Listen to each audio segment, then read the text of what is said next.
Mani Ratnam sir అంటే నాకు పిచ్చి ప్రేమ.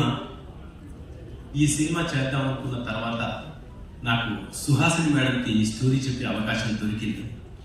మేడంకి ఈ స్టోరీ మొత్తం నారేట్ చేశాను ఫోన్లో. ఆవిడ అప్రిషియేట్ చేసి ఇలాంటి సినిమాలు రావాలని నాకు సపోర్ట్ చేశారు. ఈ సందర్భంగా సుహాసిని మేడంకి థ్యాంక్ యూ చెప్తున్నాను.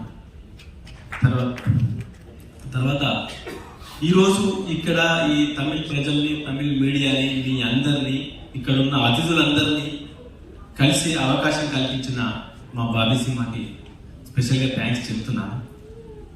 ఆయన పెర్ఫామ్ చేసిన పూతుగడ్డ సాంగ్ మీకు తమిళ్లో చూపించలేకపోయాను. And very sorry. మీకు కూడా మళ్ళీ స్పెషల్గా మళ్ళీ తమిళ్లో చూపిస్తాను.